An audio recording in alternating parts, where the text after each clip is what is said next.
নমস্কার বন্ধুরা, কেমন আছো? আশা করি ভালো আছো। এই যেমন নাতি দেখছেন নি, আমার নাতিরা সাইড হয়ে গেলো। এইটা আমার বৌমা, ছোট বৌমা, ভাগ্নে বউ আমার। আর এইটা হচ্ছে আমার ছোট মা, আমার ভাগ্নি, এর মেয়ে এইটা। তা আমার দিদিদের যা আজকে সাজছে কি তা কমু দাদা, কিচ্ছু কন নাই। এত সাদা সাজছে দেখে আমার মাথা খারাপ হয়ে গেছে। বুড়ো হয়ে গেছে, তা কি করুম। এই বুড়ি গার্লফ্রেন্ডের মোট ডাকতেছে, বলে রোডে খাড়াই রয়েছে, কইতেছে কে আহেন আহেন। আর আমি আমার নাতিটি দেখতে আর মেকআপ দেখতে আমার মাথাটা গুইরে গেছে। এর সাইডে আমি যাইতে পারতেছি না। যাই গাইস, কথাটা হলো কি, এই অনুষ্ঠানটা হয়েছে মোর এক ভাগ্নি আর সওয়াল হয়েছে। তার অন্নপ্রাশন হইব। তা সে আমার আমার মানে ভাগ্নের বাবা, মানে আমার দাদা আমার কইল কি যে তোর এই যে আমার নাতি সওয়াল, এই যে নাতি সওয়ালের অন্নপ্রাশন করব, তা তুই থাকবি লগে। তা দিন বলে তো থাওয়ানোর টাইম নাই, কারণ আমি থাকি যা যাবার মানুষ, না ঘর আছে না বাড়ি আছে, দুয়ার আছে, রোডে রোডে ঘুরে ঘুরে বেড়ায় সারা দিন, এদিক ওদিক ঘুরে ঘুরে ঘুরে ঘুরে রাত্রি একটু সময় পাই, হেই সময় দিদি বাড়ি আইহে একটু ঘুরিয়ে যাই। এই দিনকে অনুষ্ঠান বাড়ি স্নান টান গোসল টোসল কইলে টইলিয়া, তারপরে বাগনে কইতেছে মামা তুমি কই গেলে, তুমি হেনে হদিন। তো বাগনের কথা মতো হই না। তারপরে আমি হেনে গেলাম, যাই দেখি কি আমার নাতি। না রে ভাই রে ভাই, নাতির সাইডে আমার যাওয়ানোর ইচ্ছে লাগতেছে না। সেই দিকে মোর গার্লফ্রেন্ড মোর ডাকতেছে রাত্রিবেলা, সেইটাই না যাইয়া মই হেনে পড়িয়া রয়েছি।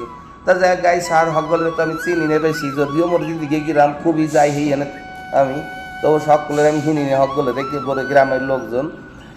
তো যাই হোক গাইস, এইখানে অনুষ্ঠান বাড়িতে এবার আমার নাতি ছেলেদের সকলে মিলে কোলে টোলে নিয়ে আশীর্বাদ দোয়া দিচ্ছে। অন্নপ্রাশন এই 6 মাস হইল।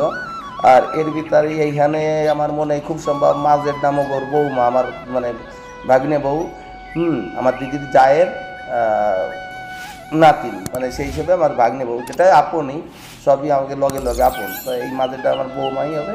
তো এইখানে তো ক্যাটারিং ফ্যাটারিং খাওয়ান দাওয়ান তো খুব একটা এলাহি ব্যাপার করছে, ভালো। মানে প্রথম সেল সওয়াল হয়েছে তো দুই ভাই, তারা দুই ভাই, দুই ভাইয়ের ভিতরে প্রথম ভাইয়ের সওয়াল। দেখ গাইজ, মোর ভাষার ভিতরে যদি একটু এদিক ওদিক ফরাক হয়, সেইটা আপনারা মান্য লবেন। হ্যাঁ, ভুল ভ্রান্ত হইতেই পারে। এইটা হেনে হেনে সবাই আইয়া বইছে। আমার নাতির ছেলে অন্নপ্রাশনের ভিতরে তারা আসছে, আইয়া বইছে খাওয়ানোর, মানে কেউ ক্যাটারিংয়ের, মানে সরি ক্যাটারিং করতেছি, মানে এখানে বসে রেস্ট নিচ্ছে, কেউ ফটো খেলছে, কেউ ছবি তুলতেছে, কেউ সেলফি নিতেছে, মানে যে যেটা কোয়েন পারেন হেই এইটা করতেছে। এই যে ওর সেই দাদা, মানে আমার দিদির দেওর সেই দাদার নাতি, বুঝছেন? এই দাদার নাতি অন্নপ্রাশন হয়েছে। তো দাদারে তো সামনে একটু পাইলাম, হে আবার আমারে ট্রেনিং দিচ্ছে, তোরে কইছি হকার বেলা তো তুই হেনে রইবি। তারপরে মোর দুটো পোলা আছে, কইছিল যে তোর পোলা দুটো লইয়া লগে আসবি, লগে লগে আসিয়া এনতে খাওয়ান দাওয়ান করি তারপরে বাড়ি যাবো। কিন্তু আসলে কথাটা হইলো কি, রাত্রিবেলায় রাত 10টার সময় তাকে নিয়ে হাওমার পরে তারপরে খাওয়ান দাওয়ান করে আবার পাঠাইতে একটা সমস্যার ব্যাপার আহে। সেই জন্যে আমি কইলাম না, আরে দাদা আছে বাড়িতে আছে, ভালো আছে। আর আইলে পরে তার মাও ঝগড়াঝাটি কিছু কিছু করবো, স্বল্প হলে সওয়াল পালে একটু বেশি কথা কইব, সেই জন্যে আমি তাকে না আইনে আমি চলে আসি। তারপরে গুরুজন দাদা হে আমার দুই চারটে বেশি কথা কইলো, সেটা বেশি কথা না, সেটা তার অধিকারের কথা, হে আমারে কইলো। করানোর পরে তারপরে উঠছে গেলাম। এই যে হ্যাঁ একটা ম্যাডাম দেখছেন, এই ম্যাডাম রে অতি দূরে খুঁজতেছি, একটু ক্যামেরায় বন্দি করবো, কিন্তু এই ম্যাডাম রে আমি পাইনি। এই যে কথা হলো কি, এই যে হচ্ছে আমাকে বৌমা, আমার ভাগ্নে বউ এইটা। আর ওই যে ম্যাডামটা দেখলেন না, ওই ম্যাডামটা হচ্ছে আমার দিদির আর এক যা, মানে একটা আমার দিদির কাকা শ্বশুরের ছোটো, মানে ছোটো দেওরের বউ ওইটা। তা ওই ম্যাডামটারে আমি কখনো আমার মোবাইলে তুলতে পারি না। যখনই সামনে চোখ দিয়ে ছবি তুলি, কিন্তু আমার ক্যামেরা দিয়ে আমি কখনো ছবি তুলতে পারিনি। এই জায়গায় কি তা করবো ভাই, কি তা কিন্তু মনে যে দুঃখ, সেই দুঃখ। যাই হোক, তারপরে সেই যে একটু ছবি টবি একটু নিলাম, স্যার বাচ্চা হ্যান্ডটা কী করলে, এই যে আমার দিদিরই আবার একটু দেখলাম, এই যে বাপরে, উনি বলছে যে দাদু আমার ছবি করতেছে, কিন্তু তারপরেও নাটক করতেছে। যাই হোক, এই যে ম্যাডাম দেখছেন, এইবারটা একটু ম্যাডাম হাসি করছে কেনা, এইবারটা ম্যাডাম মন খুললে মোট ক্যামেরার ভিতরে হাসছে। যাই হোক গাইজ, তারপরে উঠাক, এইটা তো অ্যাকচুয়ালি এটা কমো, এটা তো জাস্ট একটা আনন্দের ভিডিও। তারপরে এই যে এইটা আছে আমার ভাগ্না, এই আমার ভাগ্নে এটা নাতি ছেলে, তো আমার এইটা হচ্ছে আমার নাতি ছেলের কাকা।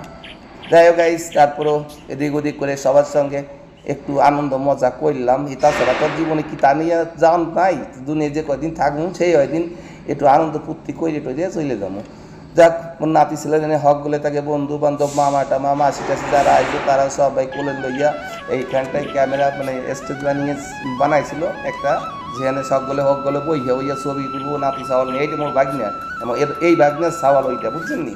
আর তারপরে এই যে জননী রে কারা কোনটা এইটা তো মুছে কাউরে চিনি না, একটু প্রতিবেশী তো এই জন্য চিনি, এইটা মোর মা হয়, মোর বাগনি এইটা, আর এটা মোর বাগনির মেয়ে মানে আমার গার্লফ্রেন্ড। এইটা দেখছেন আর গার্লফ্রেন্ডের হাসিতে উরি বাবা রে কি সেলফি নিচ্ছে, মনে হইতেছে মাধুরী দেখে দেখে তোমার মাথা খারাপ কি তাকে মোবাইল বুড়ো বয়সে। মুই মনে মনে ভাবতেছিলাম যে মুই যদি